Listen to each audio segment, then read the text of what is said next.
paz de Cristo Jesus, aquela paz preciosa que excede todo entendimento, que nos visita naqueles momentos mais conturbados e difíceis da nossa vida e nos dá o entendimento de que paz não é simplesmente uma percepção sensorial, um calmante, algo que se tranquiliza dentro da gente, deixando as coisas menos agitadas e elétricas, mas paz é a certeza de que Deus coloca o nosso mundo em harmonia. Ele criou o mundo em 6 dias e no 7º Ele viveu o descanso da Shalom, da paz. E esta paz que eu desejo sobre a sua vida, não um sentimento, mas eu desejo que o seu mundo seja colocado em harmonia e ordem por Deus através de Cristo Jesus.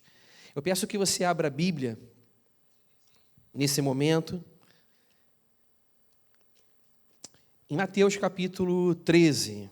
Mateus capítulo 13, um texto muito conhecido, a parábola do semeador, que é a parábola das parábolas, é a parábola que dá o significado e a explicação da parábola, mas hoje a ênfase que nós daremos a esse texto diz respeito àqueles ventos frios que sopram sobre as nossas vidas para arrefecer o nosso ânimo. A gente muitas vezes se considera numa ascendente de fé, mas a gente passa por alguns momentos na vida que a fé experimenta um declínio. Não a fé no sentido dela ser extinta, mas o exercício da vida cristã, que é um exercício de vida de fé, parece viver momentos de obscuridade, momentos de dúvidas, de incertezas.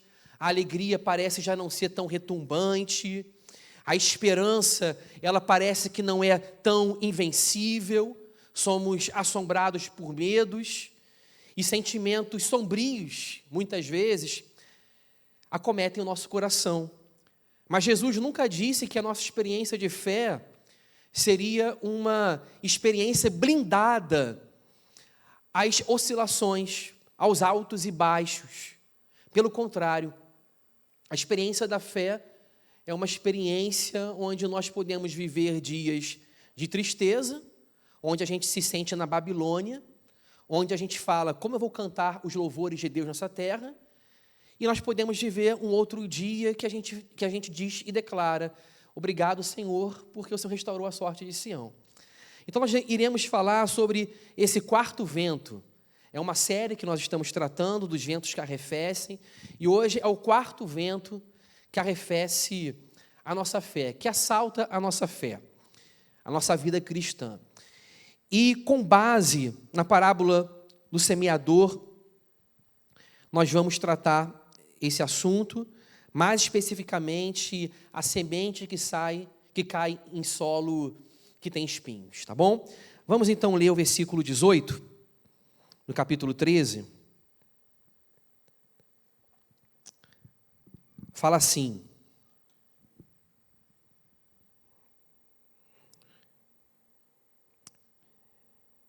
versículo 19: a todos os que ouvem a palavra do reino e não a compreendem, vem o maligno e arrebata o que lhes foi semeado no coração. Este é o que foi semeado à beira do caminho. Versículo 20: o que foi semeado em solo rochoso é o que ouve a palavra e a recebe logo com alegria, mas não tem raiz em si mesmo, sendo antes de pouca duração, em lhe chegando a angústia ou a perseguição por causa da palavra, logo se escandaliza. O que foi semeado entre os espinhos é o que ouve a palavra, porém os cuidados do mundo e a fascinação das riquezas sufocam a palavra e fica infrutífera.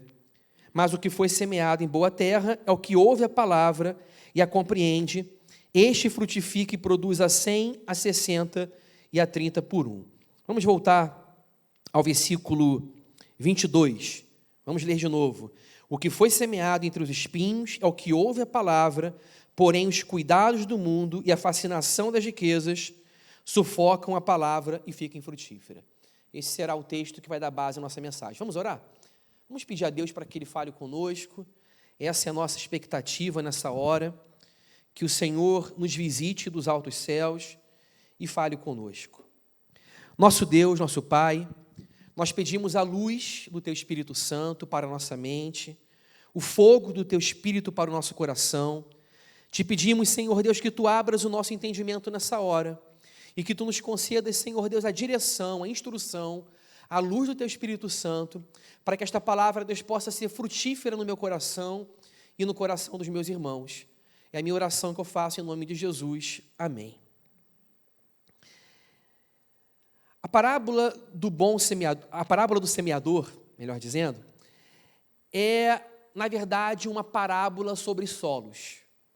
No Evangelho de Marcos, há duas parábolas que são correlatas, né, que estão em sequência naquele Evangelho.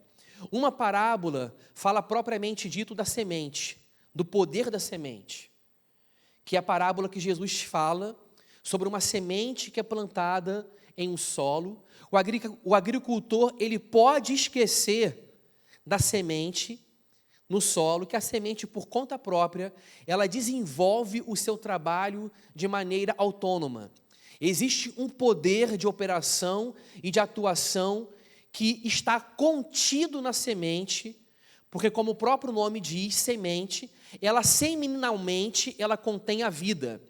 A vida de uma árvore está contida seminalmente numa semente.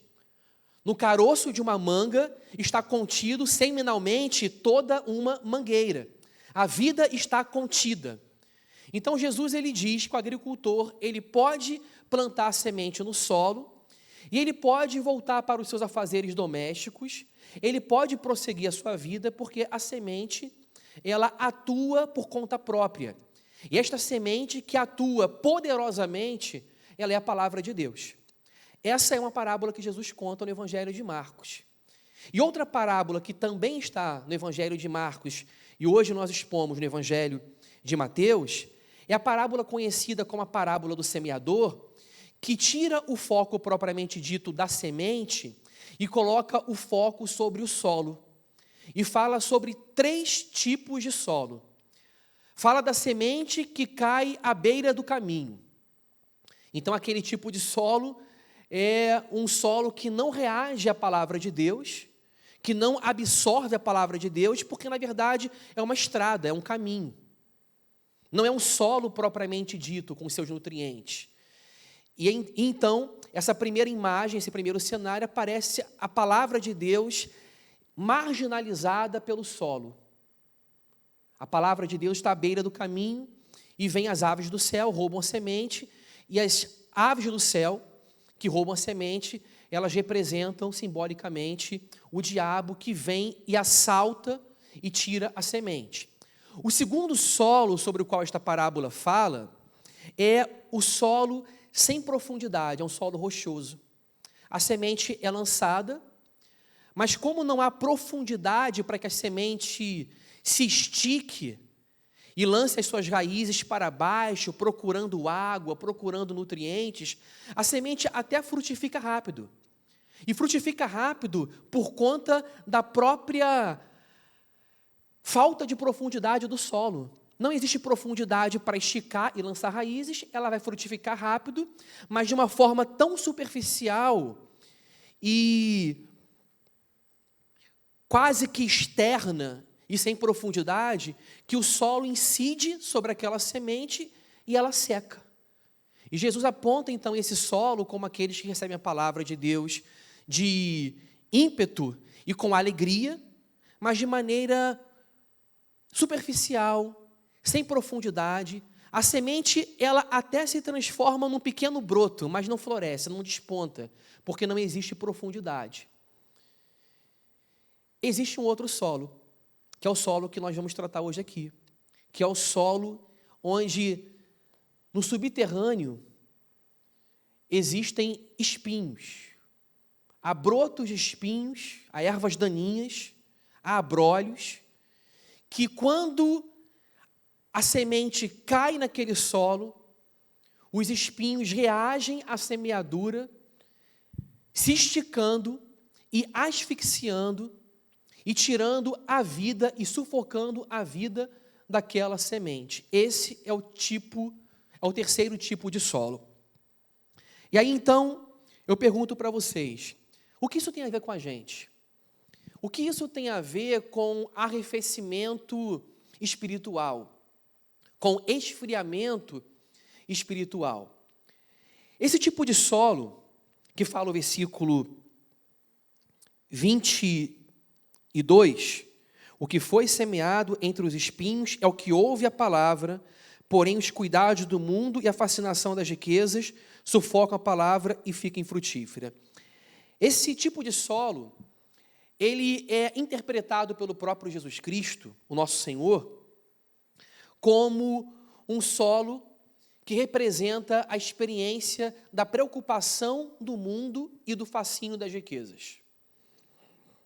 A fascinação das riquezas sufocam a palavra e os cuidados do mundo. Como nós podemos entender essa parábola? Nós temos que entender essa parábola da seguinte forma: a resposta de cada solo à semente é uma experiência equivalente ao que acontece no universo espiritual. Um solo marginaliza, à beira do caminho. Outro solo é sem profundidade e não permite uma vida longa, porque a semente ela não tem longa duração. E outro solo representa o sufocamento e o asfixiamento dessa semente. As reações do solo à semente são experiências análogas à nossa reação à palavra de Deus. E aqui nós temos que fazer um mapeamento, um diagnóstico do modo como nós respondemos à palavra de Deus ao longo da nossa jornada cristã. Nós podemos ser cristãos, nós podemos ter um solo fértil, regenerado pelo Espírito Santo, mas ocasionalmente na vida cristã, nós permitimos que a palavra seja marginalizada, nós permitimos, na dureza do nosso coração, a falta de profundidade, e permitimos também a experiência de sermos sufocados. E ser sufocado pelo espinho, segundo Jesus, representa a experiência com a preocupação com as coisas deste mundo e o fascínio pela riqueza.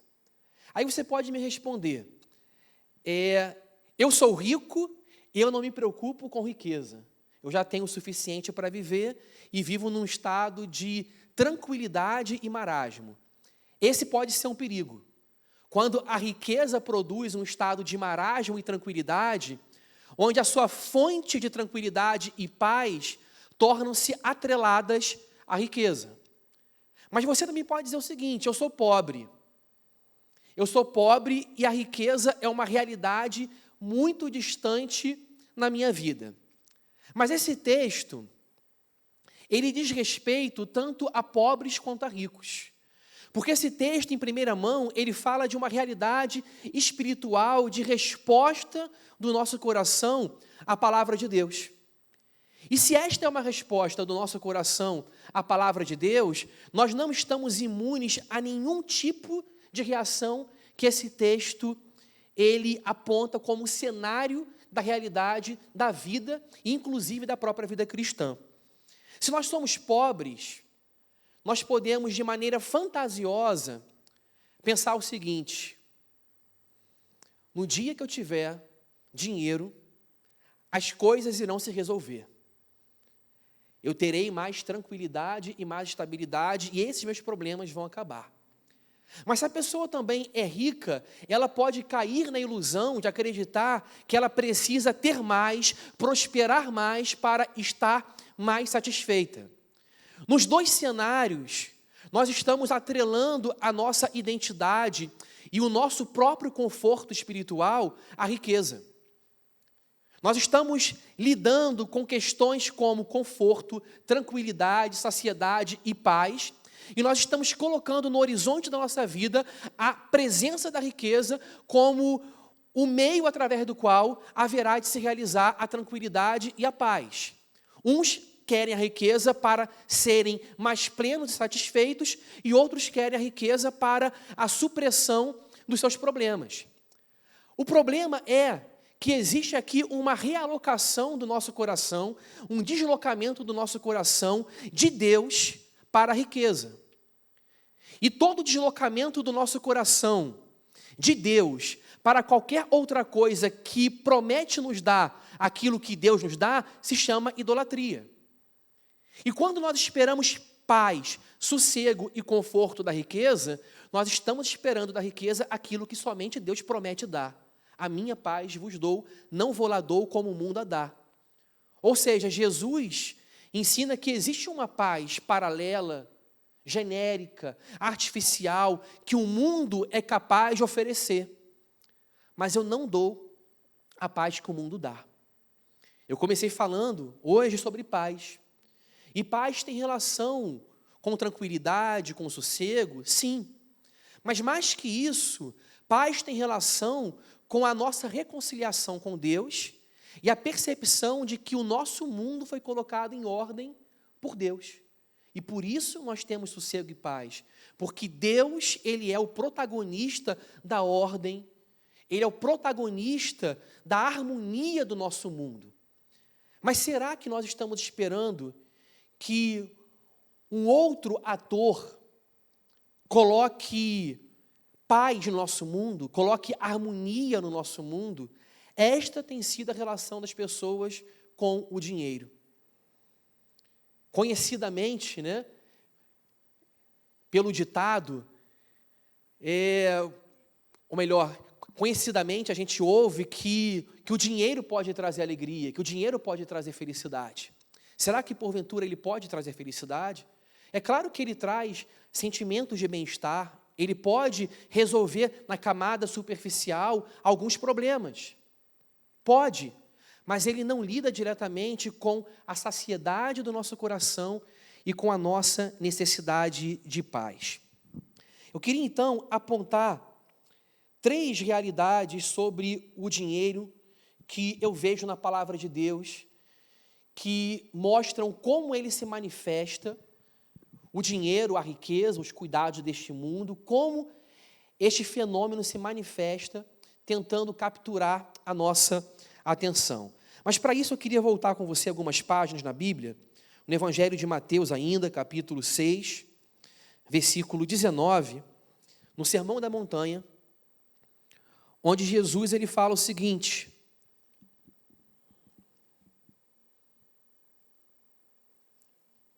não acumuleis para vós outros tesouros sobre a terra, onde a traça e a ferrugem corroem, e onde os ladrões escavam e roubam, mas ajuntai para vós outros tesouros no céu, onde traça nem ferrugem corrói, onde ladrões não escavam nem roubam, porque onde está o teu tesouro, aí estará também o teu coração.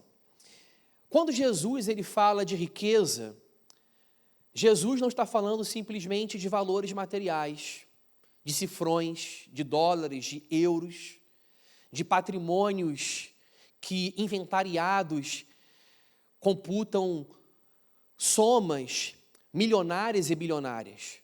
Quando Jesus ele fala de riqueza, ele também está falando de coração, porque ele conclui essa porção dizendo: onde está o teu tesouro, aí estará também o teu coração. Jesus está preocupado com o nosso coração. E quando nós estamos tratando da parábola dos solos, nós estamos tratando da parábola dos corações.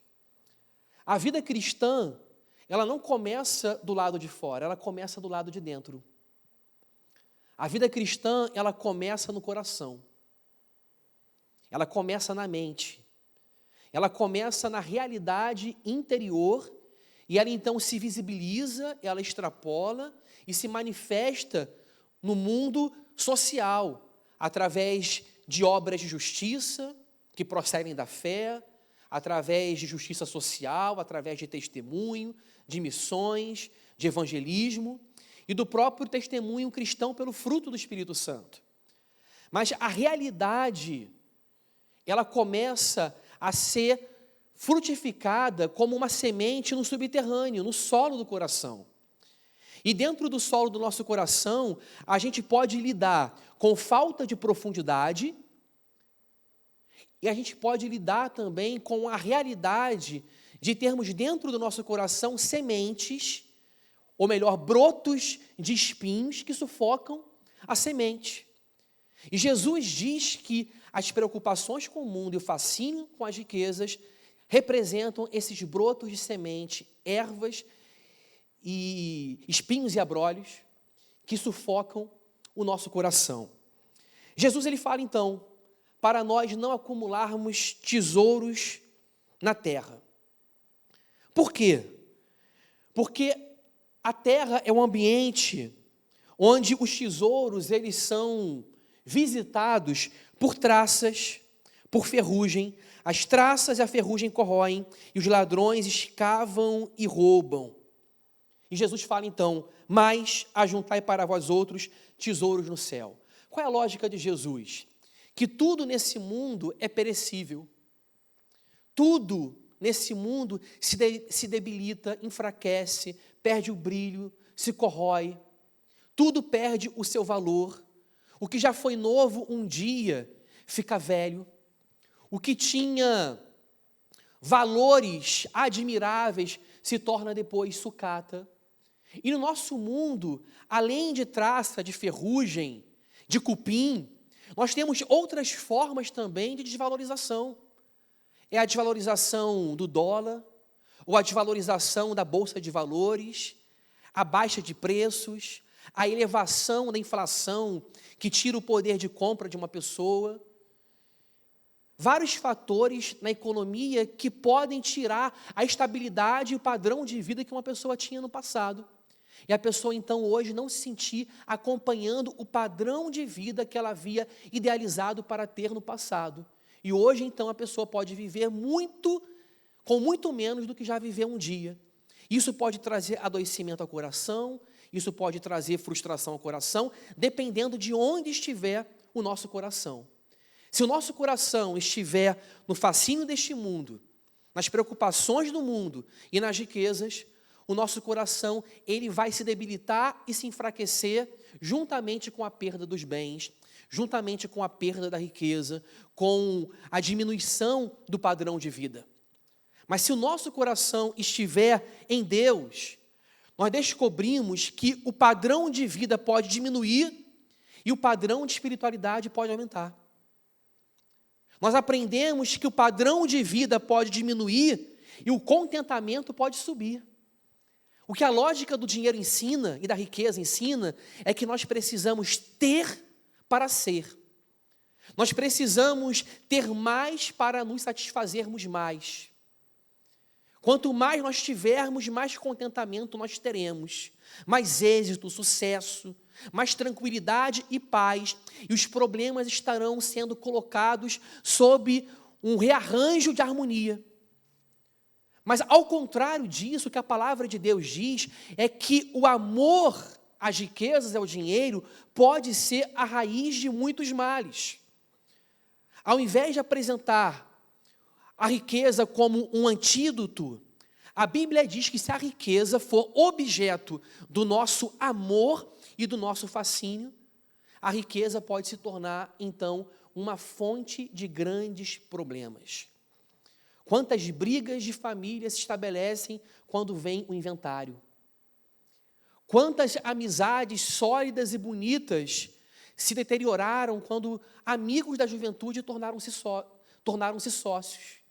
E um dia viraram monstros por causa da disputa pelo dinheiro. Quem vai ter mais? Quem fez mais pelo negócio? Quem merece ter uma fatia maior nesse negócio?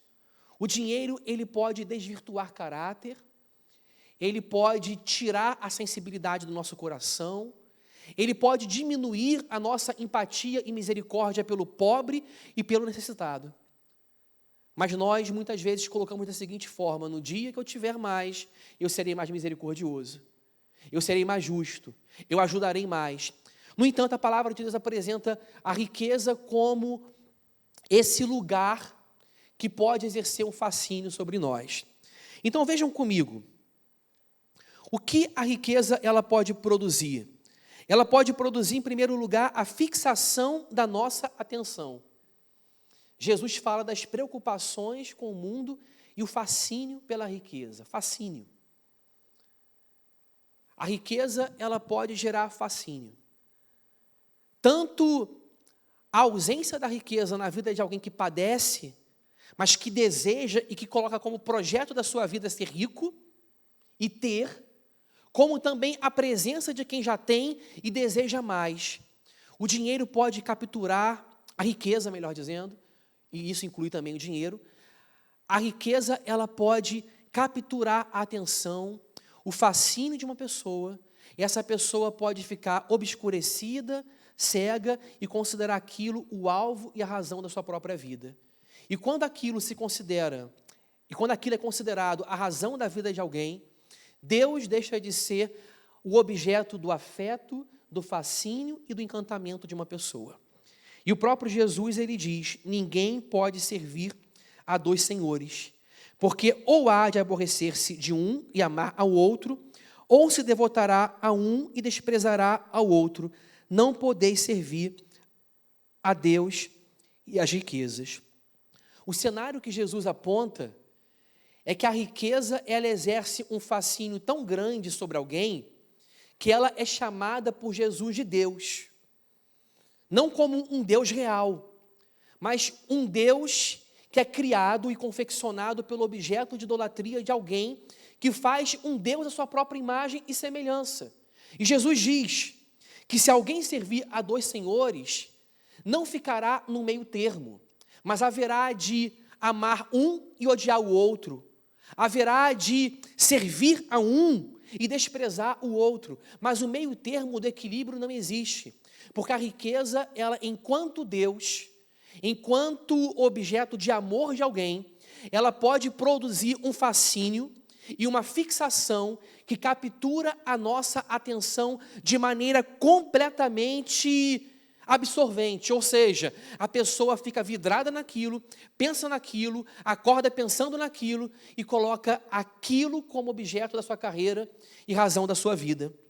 Mas também a riqueza, em segundo lugar, ela é um lugar de fantasia. E é por isso que a nossa relação com as riquezas, com o dinheiro, com a vida financeira e econômica, podem trazer grande prejuízo à fé se nós não lidarmos de maneira equilibrada, colocando a riqueza e o dinheiro como bênçãos de Deus, como dádivas que procedem de Deus, mas não colocando-as como um fim em si mesmo. O que eu quero dizer por fantasia? Fantasia é sinônimo de ilusão. Quando alguém diz, quando eu tiver mais, eu ficarei mais satisfeito, isso é o quê? Fantasia. Quando a pessoa diz, se eu receber essa bolada na justiça, meus problemas vão se resolver, isso é fantasia. Esperar que as riquezas, os valores, solucionem o nosso mundo e criem algo que só Deus pode criar, que é paz, é um ato de idolatria, é um deslocamento do nosso coração sobre algo que não é Deus. Então a riqueza pode ser uma fonte de fantasia. E o sábio, ele entendeu bastante isso. Veja comigo o capítulo 30 de Provérbios, onde o sábio, ele entende que a relação equivocada com a riqueza pode gerar fantasia e ilusão na vida de alguém. Provérbios 30, versículo 7, fala assim, ouça só, 2 coisas te peço, é uma oração, 2 coisas te peço, não me negues antes que eu morra, afasta de mim a falsidade e a mentira, não me deis nem a pobreza nem a riqueza, dá-me o pão que me for necessário para não suceder que, estando eu farto, te negue e diga quem é o Senhor. Ou que empobrecido venha furtar e profane o nome de Deus. Vejam o que o sábio fala no versículo 8. Primeiro, ele ora a Deus. Não me negues o que eu te peço antes que eu morra. Me conceda em vida o que eu te peço. Então ele começa a sua oração assim, afasta de mim a falsidade e a mentira. Ele vai pedir a Deus para não lhe dar nem a pobreza nem a riqueza, Mas antes de pedir a Deus que não lhe dê nem a pobreza, nem a riqueza, o que ele fala? Afasta de mim a falsidade e a mentira. Ele sabe que o relacionamento com a riqueza, ou com a pobreza, que é a ausência da riqueza, mas que se torna um problema também, e lidar com a pobreza indiretamente é uma forma de lidar com a riqueza. Ainda mais quando nós pensamos que a presença da riqueza será a solução e a ordem do nosso universo. Quando nós lidamos com esse universo, muito facilmente, se nós não vigiarmos o coração, nós podemos nos enveredar para a fantasia. A fantasia de acharmos que a solução se encontra na presença daquilo que nós não temos. O dinheiro para pagar as contas, o dinheiro para viajar, para comprar uma casa melhor, para ter comportamentos e hábitos de luxo, para vivermos como bom vivant. As aspirações variam. Uma pessoa não cristã, completamente secularizada e materialista, talvez pensasse na riqueza de uma forma muito mais extravagante e plástica, querendo viver uma vida de exibicionismo, querendo o luxo, querendo ser o bom vivant. O cristão, por ter um coração regenerado, ele pode viver essa tentação de uma forma mais sutil e mais sofisticada. Ele ora, ele pede a Deus, mas no fundo do seu coração, ele agasalha uma esperança de que a riqueza seja uma solução.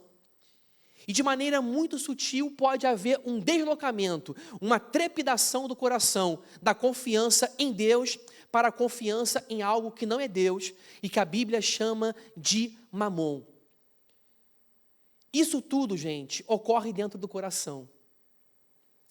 Isso tudo ocorre dentro do lugar que Jesus disse que havia espinhos. Ou seja, não é um julgamento visível que eu posso fazer sobre você e te dar um diagnóstico com precisão sobre o que você sente em relação a isso. Até mesmo aqueles que te conhecem e que podem te ajudar em certa medida, não podem fazer uma avaliação do seu coração. A avaliação do coração, o exercício do autoexame que esse texto ele nos remete, é um exercício que simplesmente nós individualmente podemos fazer. Nós podemos ouvir as percepções dos outros sobre nós, os conselhos, pessoas próximas podem perceber o nosso fascínio, o nosso equilíbrio ou a ausência do equilíbrio. Pessoas próximas podem perceber como nós ficamos bem quando temos e como nós ficamos mal quando nós não temos. Mas apesar disso, como isso acontece dentro do coração onde há espinhos, só você pode acessar o seu coração, pelo Espírito Santo. E nem sozinho você pode acessar o seu coração, porque o coração do homem é enganoso. Mas a boa notícia é que ao mesmo tempo que o coração do homem é enganoso, o coração do homem regenerado é o lugar onde habita o Espírito Santo. Então você pode fazer esse exame do coração, não apenas desesperado pela possibilidade do engano de um coração corrupto. Você pode fazer esse exame do coração esperançoso, com o horizonte de esperança de que o Espírito Santo habita no coração e ele pode te revelar os seus erros. Ele pode te revelar as suas mentiras. Ele pode me revelar as minhas mentiras e as minhas ilusões. Porque eu não vou para o meu coração sozinho. Eu vou para o meu coração. Eu vou fazer essa expedição dentro de mim, não como um aventureiro de mim mesmo, mas eu farei essa expedição dentro de mim com a luz do Espírito Santo. Porque até para olhar para o coração, eu preciso fazer a oração do Salmo 39. Vê se há em mim algum caminho mau e guia-me pelo caminho eterno. Porque se você for para o seu coração, fazer autoexame sozinho, você vai concluir que você é bom. eu vou concluir que eu não tenho nenhum problema, que é uma questão de temperamento, de personalidade, que tudo se justifica, que tudo tem uma causa, que é uma questão momentânea, que vai passar, que eu não preciso levar isso a sério, que isso não tem tanta gravidade, não tem tanta urgência, que os espinhos podem continuar no coração, afinal de contas, todo mundo tem um espinho no coração. Mas se eu for com o Espírito Santo para o meu coração, eu vou lutar para arrancar esses espinhos de dentro de mim. Porque a riqueza gera fascínio. Riqueza e preocupações com o mundo. O que são preocupações? O que haverei de comer? O que haverei de beber? O que haverei de vestir? Como que eu vou pagar as contas? Como que eu vou renovar esse certificado? Como eu vou pagar o curso? E a faculdade como será? E a pós-graduação? E o estudo das crianças? Como que eu vou fazer a viagem que eu sempre faço todos os anos? A inflação está descontrolada. Como que eu vou sair de casa, tirar o carro da garagem? Como eu vou para o mercado fazer compras?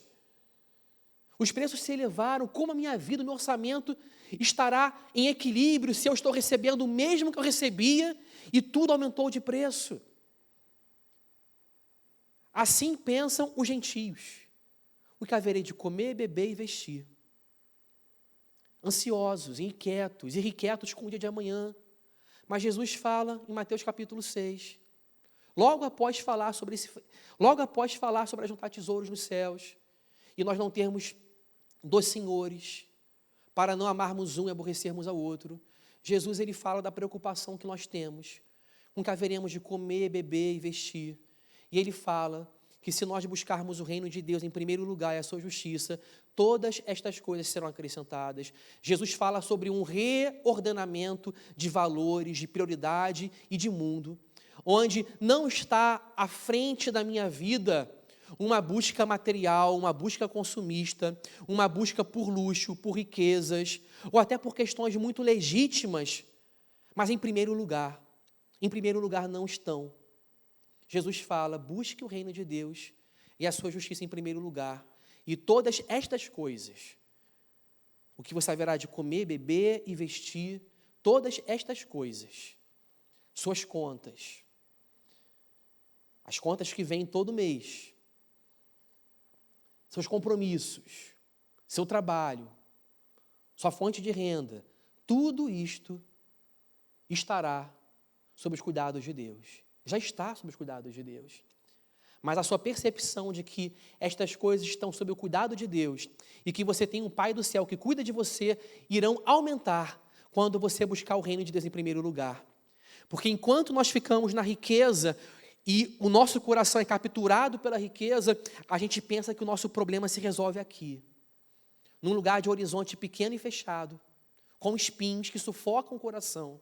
E ninguém vive bem com o coração sufocado. Ninguém vive bem com Deus e responde a palavra com o coração sufocado. Ninguém. Então Jesus diz, saia dessa realidade que estrangula, que asfixia, que sufoca, e venha para a minha realidade, para a minha dimensão, para o meu plano de buscar o reino de Deus em primeiro lugar. Mas essa dimensão de Deus não é uma dimensão que faz com que o seu mundo esteja em outra dimensão. Não, Deus ele invade a sua história. Porque se você busca o reino de Deus em primeiro lugar, dentro desse reino está o arroz, o feijão, a roupa, porque ele diz, eu darei todas estas coisas para quem busca o meu reino em primeiro lugar. Ou seja, dentro do reino de Deus está o seu arroz, o seu feijão, a sua comida, as suas contas, as suas necessidades, porque até do pardal dos céus, Deus ele cuida. Quanto mais ele cuidará de nós. A riqueza traz fixação, a riqueza traz fantasia e a riqueza traz ansiedade. A gente fica sobressaltado, com medo. O que haverei de comer, beber e vestir? O que vai acontecer com o meu dia de amanhã? A riqueza, a preocupação com a riqueza, o fascínio com as riquezas, traz ansiedade. E ansiedade é o oposto da fé. Então eu quero que você reflita na seguinte questão: o que a riqueza ou o amor à riqueza produz é compatível com aquilo que o Evangelho produz? Uma boa pergunta. É compatível? O amor à riqueza produz fixação da nossa atenção. A sua atenção, ela deve estar voltada para as preocupações deste mundo e a riqueza? A resposta do Evangelho é não. O Evangelho, ele cria um coração que fala o seguinte: quem mais tem eu no céu além de ti? E não há outro na terra em quem a minha alma se compraza. O coração do Evangelho produz a fixação da nossa atenção, afeição e afeto em Deus. Deus é a minha porção satisfatória. O seu reino está em primeiro lugar. Mas quem se fixa nas preocupações deste mundo não consegue colocar o reino de Deus em primeiro lugar. E a sua vida se torna uma vida vazia, uma vida sem sentido, uma vida que não se realiza em direção ao propósito para o qual você foi criado, que é glorificar a Deus, manifestar a sua glória e mostrar as suas obras aos homens. O fascínio pela riqueza produz fantasia. E o Evangelho, o que ele produz? Verdade. E conhecereis a verdade, e a verdade vos libertará. Então, esse vento que arrefece e desanima o coração é um vento que não traz verdade, não traz a captura da nossa atenção em Deus, mas em outra coisa que é uma distração. E Deus quer que você troque, e que eu troque, a fantasia pela verdade. A verdade liberta. O amor à riqueza produz ansiedade. E o Evangelho? O Evangelho, ele produz fé. Ele produz confiança em Deus. E o projeto de vida de fé é o oposto do projeto de vida da ansiedade. A ansiedade diz: qual é o próximo passo? O que eu tenho que resolver? O que está pendente? E deixa o coração irrequieto e acelerado, elétrico. E a fé diz: eu confio em Deus, porque eu tenho um Pai do céu que se preocupa comigo muito mais do que dá atenção aos pardais e passarinhos. E mesmo assim, os pardais e passarinhos e os lírios dos campos são alimentados e se vestem de formosura. Então, se eu tenho valor para o meu Pai do céu, e é assim que Jesus chama Deus de Pai, ele diz no texto de Mateus 6, no texto que fala para buscar o reino de Deus em primeiro lugar e não ficar ansioso por coisa alguma. Nesse mesmo texto, Jesus diz: o Pai sabe. Que isso faça eco no seu coração e no meu. O Pai sabe. Estou preocupado? O Pai sabe. Estou ansioso? O Pai sabe. Não sei como será o faturamento? O Pai sabe. Não sei como será o próximo mês? O Pai sabe. Estou entregando currículos? O Pai sabe.